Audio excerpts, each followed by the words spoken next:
శుద్ధనామునకు మహిమ కలుగునుగాక. ప్రభువైన యేసుక్రీస్తు పరిశుద్ధ నామములో మీ అందరికీ శుభాభివందనాలు తెలియజేస్తున్నాను. దేవుని కృపలో అందరూ కూడా క్షేమంగా ఉండాలని నమ్ముచున్నాను. ఈ రోజుల్లో మనం దేవుని యొక్క పరిచర్య చేస్తున్నటువంటి ప్రతి సేవకులు కూడా విశ్వాసులు, ఈ లోకంలో ఉన్నటువంటి క్రైస్తవ సంఘమంతా కూడా గ్రహించవలసినటువంటి ఒక ప్రాముఖ్య విషయాన్ని మీ అందరికీ తెలియజేస్తుంటారు. నేడు దేవుని పని చాలా విస్తారమైనటువంటి పని ఈ భూమి మీద ఉంది. ఎందుకంటే చాలామంది ఏదో క్రైస్తవులు 90% చాలామంది మారిపోయారు, చాలా బలమైన పరిచర్య జరిగిపోతుంది అనుకుంటున్నారు. కానీ వాస్తవానికి అపోస్తలుల కాలంలో జరిగినటువంటి పరిచర్యలు నేడు బహు తక్కువగా ఉన్నాయి. కానీ సేవ జరుగుతుంది, కానీ దేవుని పేరట అది దేవునికి అంగీకారమో, అది దేవునికి ఇష్టకరమైందో అనేది ఎవరు కూడా గ్రహించే పరిస్థితుల్లో కూడా ఎవరు లేరు. అలాగని దేవుడు సంతోషపరిచేటువంటి పరిచర్యలు కూడా ఏం జరగట్లేదు. అనుకుంటున్నారంతే, మేము ఏదో సేవ చేస్తున్నాం, ఏదో జరిగిపోతుంది అనుకుంటున్నారు తప్ప. కానీ మత సిద్ధాంతాలు లేకపోతే డినామినేషన్ హైలైట్ చేసుకోవటం, ఇలా ఒకరికొకరు లేదా గొప్ప చెప్పుకోవటం, మా సేవ గొప్ప, మా సేవకులు గొప్ప అని ఇలాగా ఒకరికొకరు హెచ్చించుకోవడమే తప్ప. కానీ క్రీస్తుని పక్కన పెట్టేసి వారు తమ ఘనతల్ని, తలాంతుల్ని, టాలెంట్స్ని ఇక నాకు ముందే ఎవరు ఇలాంటి పరిస్థితులు నేడు సేవ జరుగుతూ ఉంది. అయితే యేసుక్రీస్తు ప్రభువు వారు చేసినటువంటి ఆ త్యాగపూరితమైనటువంటి జీవితాన్ని గుర్తించి ఆయన ఎలాగైతే మాదిరి అనుసరించారో ఆ మాదిరికరమైనటువంటి పరిచర్య నేడు అపోస్తలుల కాలంలో జరిగినటువంటి పరిచర్య నేడు జరగాలని మేము దేవుని సన్నిధిలో ప్రార్థిస్తున్నాం. ప్రతిదినం కూడా మేము ప్రార్థన చేసేది అనుజనులు మార్చేయమని మేము ప్రార్థన చేయట్లేదు. కానీ ఎక్కువగా మేము ప్రార్థన చేసేది ఏంటంటే సంఘాల్లో ఉద్యోగం రావాలి, సంఘాల్లో మారు మనసు రావాలి. అలాగే ప్రాముఖ్యంగా సేవకుల్లో ప్రతి ఒక్కళ్ళు కూడా మారు మనసు రావాలి, వారు నమ్మకంగా సేవ చేయాలి, నమ్మకమైనటువంటి పనివారుగా ఉండాలి. ఎందుకంటే చాలా విస్తారమైన పంట ఉంది. కాబట్టి సేవకులు కూడా ఎక్కడ కూడా దారి తప్పేటువంటి పరిచర్య కాకుండా, ఉద్రేకపూర్వకంగా కాకుండా, వారు తమ ఆలోచనలు బట్టి కాకుండా ఆత్మ నింపుదలతో, ఆత్మ సహాయంతో, ఆత్మ ప్రేరేపణతో, పరిశుద్ధాత్మ ఎలాగైతే ఆయన నడిపిస్తాడో, ఆత్మ లేనివాడు నావాడు కాదన్నాడు. అంటే ఆత్మ లేనివాడు పరిచర్య వ్యర్థమైపోతుంది. కనుక వాళ్ళు దేవుని పరిచర్యకు వచ్చారు. ఏదో కొంతమంది అయితే ప్రతిష్ఠించుకుని వచ్చిన వాళ్ళు ఉంటారు, కొంతమంది అయితే సమర్పించుకుని వచ్చిన వాళ్ళు ఉంటారు. కొందరినైతే దేవుడే ఆయన దర్శించి, ఆయన ఏదో ఒక దైవజనుడి ద్వారా, ఒక ప్రవచనం ద్వారా పిలిచో దేవుడు యొక్క తన పనిని నడిపించుకుంటున్నాడు. ఏదైనప్పటికీ కూడా దేవుని పరిచయం చేస్తున్నారు, మంచిది. అయితే అది దేవునికి ఇష్టకరమైనటువంటి పరిచర్యగా మార్చబడాలని, దేవునికి అంగీకారమైనటువంటి పరిచర్యగా మార్చబడాలని, నీ ద్వారా నా ద్వారా కొన్ని ఆత్మలు దేవునికి పట్టబడాలని, సంఘములో ఉన్న ప్రతి వ్యక్తి కూడా మరలా లోకంలో కలిసిపోకుండా జీవించాలని మేము దేవుని సన్నిధిలో పోరాడుతున్నాం, ప్రార్థిస్తున్నాం. అలాగే మాకు ఇచ్చినటువంటి ఉపదేశాలని, మాకు ఇచ్చినటువంటి ప్రతి మీటింగ్స్లో కూడా ఎక్కడికి వెళ్ళినప్పటికీ కూడా అనేకలను ప్రోత్సహిస్తూ, బలపరుస్తూ ఈ విధంగా లేదా యూట్యూబ్ ఛానల్ ద్వారా లేదా వాట్సాప్ ద్వారా అనేక మందికి విషయాన్ని మేము షేర్ చేస్తున్నాం. ఇక్కడ ఒక ప్రాముఖ్యమైన విషయాన్ని మీకు ప్రేమతోనే తెలియజేస్తాను. విషయం ఏమిటంటే ఈ రోజుల్లో సేవకులు ప్రతి ఒక్కరు కూడా అందరికీ కూడా సంఘంని ఏర్పరచుకుంటున్నారు. ప్రతి ఒక్కరు ఆయా గ్రామాల్లో చాలామంది పరిచర్యలు ఏర్పరచుకుంటున్నారు. దేవుడు ఆయా వారికి ఏ ప్రాంతాల్లో ప్రభు వారికి పరిచర్య అప్పగించాడో ఆ ప్రాంతాల్లో సేవ చేస్తున్నారు. చాలా సంతోషం. ఆ ప్రాంతాల్లో ఒక చిన్న మందిరం కట్టుకోవటం, లేదా ఒక బిల్డింగ్, ధనం ఒకవేళ ఏమైనా విస్తారంగా ఉన్న వాళ్ళు అయితే బిల్డింగ్ కట్టుకుంటారు, లేదా అలాగే షెడ్ వేసుకుంటారు, లేకపోతే అదొక పాక లాంటిది ఏదో కట్టుకుంటారు. మొత్తం మీద ఏదో జరుగుతుంది, పరిచర్యలు జరుగుతున్నాయి. అయితే ఇక్కడ వచ్చిన ప్రాబ్లం ఏమిటంటే, ఒక గ్రామానికి ఒకప్పుడు ఒక చర్చి, 2 చర్చిలు ఉండే, ఇప్పుడైతే 3-4 వీధులు కూడా చర్చిలు పెట్టడం జరుగుతుంది. అందుకని మత ఛాందసవాదులు కూడా వారు మా ప్రాంతాలని మార్చేస్తున్నారు, మా ప్రాంతాలని మత మార్పిడి చేస్తున్నారు చెప్పేసి వారు కూడా అందుకే వాళ్ళు విధ్వంసాలు సృష్టిస్తూ ఉన్నారు. అయితే ఎక్కువ శాతం మీరు నేర్చుకోవాల్సిన విషయం ఏమిటంటే, వినవలసిన విషయం ఏమిటంటే, ఒక ప్రాంతంలో దేవుడు ఒక సేవకుని నియమించుకుంటాడు. ప్రతి ప్రాంతానికి కూడా సంఘం ఉంటుంది. సంఘం లేని గ్రామం అంటే ఎక్కడ ఉండదని. ఒకవేళ సంఘం లేని గ్రామం ఉన్నదంటే అది ఎక్కడైనా అవునా అది వారు ఒక కట్టుబోటు ఉంటుంది అన్నమాట. కులకట్టుబోటులోని కొంతమందికి ఉంటాయి. ఆ కులకట్టుబోట్లు కలిగినటువంటి వాళ్ళ ఆ ఏరియాలో ఇక వాళ్ళు ఏం చేస్తారంటే మా ఊర్లో ఉండటానికి వీలు లేదని చెప్పి వాళ్ళు రిజెక్ట్ చేయొచ్చేమో కానీ చర్చిని. కానీ క్రైస్తవులు మాత్రం ప్రతి ఊర్లో ప్రతి గ్రామాల్లో కూడా ఉంటారు. చర్చి లేని ప్రాంతాలు ఉండొచ్చేమో కానీ క్రైస్తవుడు లేని ప్రాంతం అంటూ ఉండదు. క్రైస్తవుడు లేనటువంటి దేశం అంటూ అసలు ఎక్కడా ఉండదు. క్రైస్తవుడు లేని గ్రామం కానీ క్రైస్తవులు లేని గృహం కానీ ఎక్కడా కూడా ఉండదండి. 99% ప్రతి గృహాల్లో కూడా అన్ని జనుల గృహాల్లో కూడా యేసుక్రీస్తును తెలుసున్న వాళ్ళు ఉంటారు. అయితే కొంతమంది ఏంటంటే తమ భర్తకు జడ్సి లేదా పిల్లలకు జడ్సి కొంతమంది వారు బయటికి రారు. కానీ చాలా గృహాల్లో కూడా క్రీస్తుని వెంబడించే వాళ్ళు ఉంటారు. రహస్యంగా ప్రార్థన చేసుకునే వాళ్ళు కూడా ఉంటారు. అయితే ఒక గ్రామాల్లో ఆ పరిచర్య చేసేటువంటి దైవజనులు ఎంతో కష్టపడతారు, ప్రయాసపడతారు. ఎన్నో అవమానాలు నిందలు పడి ఏం చేస్తారంటే సేవను డెవలప్ చేస్తూ ఉంటారు. దేవుని పరిచర్యని దేవుని మహిమకరంగా చేస్తూ ఉంటారు. తనకు సంపాదించుకోవడానికో లేదా తాను ఇన్ని సంఘాలు కట్టానని చెప్పేసి లేదా ఎంతమంది నేను బాప్తిసం ఇచ్చానని చెప్పి ఎంతమందిని రక్షించానని చెప్పి తన ఖాతాలో వేసుకుంటే అది దేవునికి అంగీకారం కాదనుకోండి. అయితే ఇతడు పడినటువంటి ప్రయాస దేనికోసం అంటే దేవుని కోసమే. ఈ లోకంలో నువ్వు మందిరం కట్టినా, సంఘాలని నువ్వు నడిపించిన, ఆత్మలను తన దేవుని వైపుకు త్రిప్పినా ఇదంతా కూడా నీ కోసం కాదు. కానీ నీ గొప్పతనం అంటే ఏది ఉండదు. కానీ అదంతా కూడా దేవుని యొక్క ఆత్మ ప్రభావాన్ని బట్టి మాత్రమే జరుగుతుంది. దేవుని కార్యం మాత్రమే తప్ప అది సేవకుడికి ఇచ్చినటువంటి విద్వాంసం వల్ల, తలాంతుల వల్ల, జ్ఞానం వల్ల మాత్రము కాదు సంఘం కట్టబడేది. ఒకవేళ అలా కడుతున్నారు అని అనుకోండి, అది దేవుడు రాకడు ఎత్తపడదు. అది రేపు మరి కాలిపోయే ప్రమాదం ఉంటుంది. అది ఏ ప్రయోజనం ఉండదు. అయితే ఇక్కడ విషయం ఏమిటంటే లోకంలో మనం చాలా చూస్తూ ఉంటాం. ఒకరంటే ఒకరికి పడదు. ఉదాహరణకి రాజకీయ నాయకులు ఉన్నారనుకోండి, ఆ పార్టీ వాళ్ళు ఈ పార్టీ వాళ్ళు ఆడుకుంటాడు, ఈ పార్టీ వాళ్ళు ఆ పార్టీలో ఆడుకుంటాడు, ఇలా జరుగుతూ ఉంటుంది. కానీ నేడు సేవకుల్లో కూడా సేమ్ ఇదే జరుగుతుంది.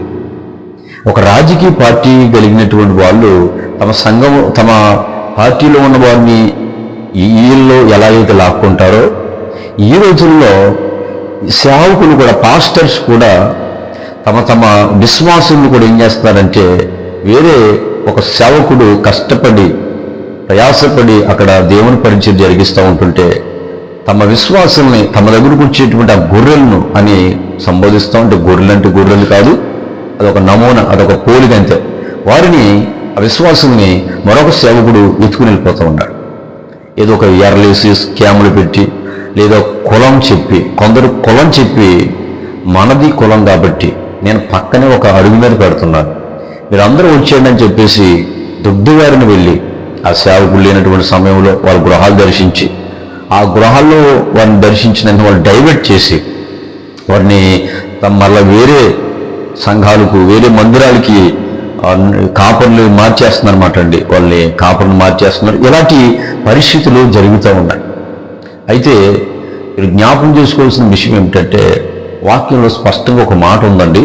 2వ కొరింథీయులకు రాసిన పత్రిక 10వ అధ్యాయము 15వ వచనములో, మేము మేరకు మించి ఇతరుల ప్రయాస ఫలంలో పాలభాగస్తులం అనుకుని అతిశయపడము. మీ విశ్వాసము అభివృద్ధి అయిన కొలది మాకు అనుగ్రహించబడిన మేరలోకు లోపలనే సువార్తను మరి విశేషంగా వ్యాపింపజేయచ్చు. అంటే మాకు ఇచ్చినటువంటి మేరలోనే, మాకు ఇచ్చిన పరిధిలోనే మేము సువార్తను ప్రకటిస్తాం తప్ప వేరొకరి మేరలోనికి వెళ్ళి, అంటే వేరొక సంఘ నడిపిస్తున్న కాపురులు విశ్వాసుల దగ్గరికి వెళ్ళి, వేరొక కాపురు దగ్గరికి వెళ్తున్నటువంటి ఆ విశ్వాసుల దగ్గరికి వెళ్ళి, సంఘర్షణ దగ్గరికి వెళ్ళి మావైనట్టుగా అని మేము ఎప్పుడు కూడా అతిశయపడము. మాకు అప్పగించినటువంటి మేరలోనే, మాకు ఇచ్చిన సంఘాల్లోనే మేము ఏం చేస్తామంటే సువార్తను వ్యాపింపు చేస్తాము. ఇతరుల ప్రయాస ఫలమును మావన్నట్టుగా మేము అతిశయపడమని పౌలు గారు చాలా అద్భుతకరమైన బోధ చేశారు. నిజమే, ఈ రోజుల్లోనే ఇతరులు ప్రయాస ఫలాన్ని, ఇతరులు కష్టపడి రాత్రింపగలు ఉపవాసాలుండి కన్నీటి కార్చి సంఘాన్ని కట్టి స్థాపించినటువంటి సంఘాన్ని ఎలా కూలగొడుతున్నారో అర్థం కావట్లేదు. రోజున ఒక సేవకుడు ఎంతో కష్టపడుతున్నాడు కదా, మళ్ళీ పక్కన వెళ్ళి అడుగు మీద పెట్టడం, గదిలో పెట్టడం, ఆ విశ్వాసులు మళ్ళీ నీ వైపుకు డైవర్ట్ చేయడం, ఇదంతా ఏమిటి అసలు అని ఈ పరిచర్య పద్ధతులన్నీ కూడా మరి ఇది దొంగతనం చేసినట్లు కదా గొర్రెని. ఈరోజు నువ్వు దొంగవా దేవుని సేవకుడువా అని ఆలోచిస్తే సేవ లేని ప్రాంతాలు, పరిచర్య లేనటువంటి ప్రాంతాలు చాలా ఉన్నాయి కదా. చాలా గ్రామాల్లో పరిచర్య లేవు, చాలా గ్రామాల్లో సత్యం అనే బోధ లేదు.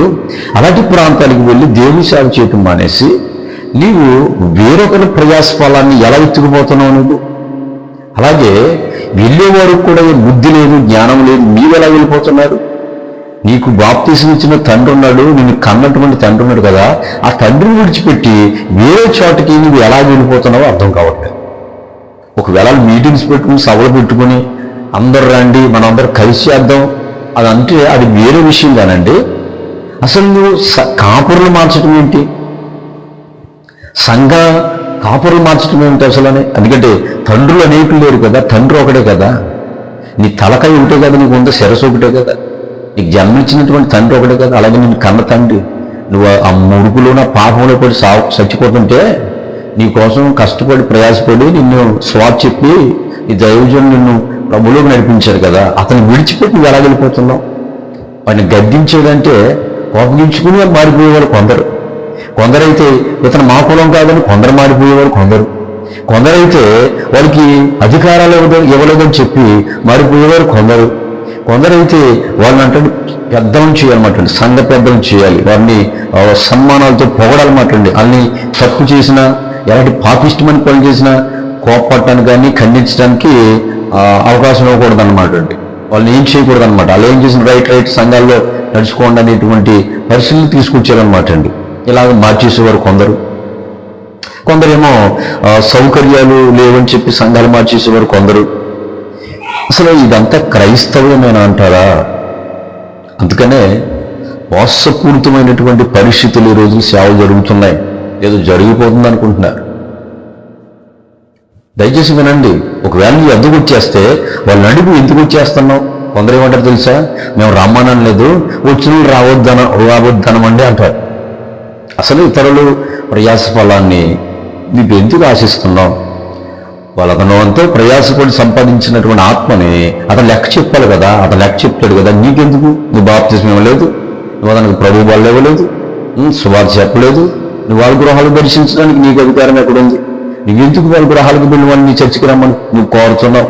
కాబట్టి ఇదంతా కూడా సాతాను ప్రణాళికలే తప్ప ఇది దేవుని సేవ మాత్రం కాదు. ఇలాగా విశ్వాసులను దొంగిలించేటువంటి కాపురులందరూ కూడా వీళ్ళ భయంకరమైనటువంటి చీడ పురుగులు, సాతాను సంబంధమైన సేవకులు తప్ప ఇలా దేవుని పిలుపు దర్శనం ఉన్న వాళ్ళు కాదు. దేవుడి పిలుపు దర్శనం ఉన్న వాళ్ళైతే దేవుడు వారికి ఇచ్చినటువంటి శక్తిని బట్టి వారు సువార్త చెప్పి ఆత్మలను దేవునికి సిద్ధపరుస్తారు, వాళ్ళని కాస్తారు, వాళ్ళు దేవునికి అప్పగిస్తారు, ఆ మందపోలు వాళ్ళు తాగుతారు. కానీ వేరే వారి ప్రయాస ఫలాన్ని వారు వారన్నట్టుగా మళ్ళీ రెండోసారి తీసుకెళ్ళి మళ్ళీ బాప్తిసం చేస్తున్నారంటండి వేరే సంఘాలను తీసుకువెళ్ళి. ఇదంతా కూడా ఇది అపవాదిగడు కుట్ర తప్ప ఇది దేవునికి సంబంధించినది కాదని ఇది మూలంగా మీకు తెలియజేస్తూ ఉన్నా. దేవుని బిడ్డలారా ఆలకించండి. నీ వద్దకు వచ్చేస్తే చెప్పు ఏమని, నీ కాపను విడిచిపెట్టి నువ్వు రాకూడదు, నీ కాపను విడిచిపెట్టి నువ్వు మా వద్దకు రాకూడదు, నీ కాపుడితో సమాధాన పడు, ఏదైనా ఏమైనా సమస్య ఉందా, కష్టం ఉందా, నేను వస్తాను, మీరు చక్కగా సమాధాన పడండి, నువ్వు ఆ మందలో ఎదుగు అని ఒక సేవకుడు చెప్పాలి కదా. చెప్పట్లేదు ఈ రోజుల్లో. రావటమే బాగుందనుకుంటున్నారు ఏళ్ళు. మాకు కలిసేటం మరొక ఇద్దరు మందలోని చోళని శుభ్రం కూసుకుని తినేద్దాం. వాడు జీతగాడు, వాడు సేవకుడు కాదు. ఎవ్వడు పట్టించుకొని చివరికిలాగా సంఘాలు మార్చేవాళ్ళని. కాబట్టి విశ్వాసులారు గుర్తించండి. మీకు నిజంగా బుద్ధి జ్ఞానంగా ఉంటే నిజంగా మీ కాపురిని వెంబడించండి, మీ తండ్రిని మీరు వెంబడించండి. ఒకవేళ కాపురి తండ్రి తప్పు చేశాడంటే అప్పుడు ఒకవేళ డైవర్ట్ అయ్యారంటే అది వేరే విషయం. ఒక అన్నికి దేవుడు ప్రేరేపించి ఈ సేవకుడు మాకు మరి తప్పుదారిలో ఉన్నాడని, పాపంలో ఉన్నాడు, పాపం చేస్తూ మాకు బోధిస్తున్నాడండి, చాలా భయంకరమైన వ్యభిచారంలో పడ్డాడండి, మందేస్తున్నాడండి, లేకపోతే రకరకాల పాపిష్టమైన పనులు పడిపోయాడండి, కాబట్టి మాకు ఇక్కడికి వెళ్ళబుద్ధి అవ్వట్లేదండి, వాక్యం కూడా సరిగా లేదని, ఉపదేశం లేదు మాకు అని చెప్పి ఒకవేళ వెళ్ళారనుకోండి అది వేరే విషయం. అదేని చెప్పేసి వెళ్ళిపోండి. అంతేకాని నీ సేవకుల్ని ఏడిపించి ఎందుకు అలా తిరుగుతున్నావు? వాళ్ళు ఎలాగా దొంగ దొంగ దొంగ కాపురులు కాబట్టి వాళ్ళు వస్తే చాలు అనుకుంటారు నిన్ను. అందుకని ఈ రోజుల్లోని ఆచారం చేసే క్రైస్తవుల్ని, సంప్రదాయాలు చేసేటువంటి క్రైస్తవులందరినీ కూడా ఒక గుంపు ఉంటుంది మట్టు, ఒక సంఘంలో సమకూడతారు మట్టు. రోషము కలిగి అగ్ని కలిగిన సేవకులు అది సమర్థించరు. అవి చేయలేదనుకోండి, మరొకడు చేసి ఏం చేస్తాడంటే, ఆయన చెయ్యకపోతే ఎందుకమ్మా, నేనున్నాను కదా నేను చేస్తానని చెప్పేసి ఇతను ఎత్తిపోతూ ఉంటాడు. ఇలాగా సంఘాల్లో ఒకరినొకరు మార్చుకోవడం తప్ప అన్ని జనులకు సువార్త చెప్పడం మానేశారు, అన్ని జనుల్ని దేవుని చెప్పడం మానేశారు. కానీ సంఘాల్లో ఉన్నటువంటి క్రైస్తవుల్ని ఒకరికొకరు మార్చుకోవడమే ప్రయత్నం చేస్తున్నారు. ఎందుకంటే అపోస్తుల సేవ క్రైస్తవులకు సువార్త చెప్పలేదు, కానీ వారు అన్య జనులకు సువార్త చెప్పారు. యూదులకు సువార్త చెప్పారు, కానీ మారినోడికి సువార్త చెప్పలేదు. ఈ రోజున మార్పు చెందినోడికి, దేవుని సంఘంలోకి వస్తున్నోడికి సరిపడుతున్నారు ఈ రోజున. కాబట్టి ఇదంతా కూడా అపవాది యొక్క సైన్యమే తప్ప అది దేవునిది కాదు. దీన్ని తప్ప నిరూపించే దమ్మున సేవకుడు ఎవరైనా సరే నాకు ఫోన్ చేయొచ్చు. ఇలా గొర్రెలు దొంగలించేటువంటి సేవకుడు ఎవరైనా సరే అది కరెక్టు అని ఎవరైనా నిరూపించగలిగితే, మీకు దమ్ముంటే ఆ నెంబర్కి ఫోన్ చేయండి.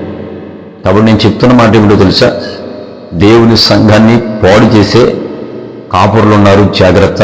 మీ మందను ఉపదేశంతో, దేవుని వాక్యంతో బలపరుచుకోండి. దేవుని సన్నిధానంలో ముందుకు సాగండి. దేవుని కృప మీకు తోడుగా ఉండును గాక. ఆమేన్.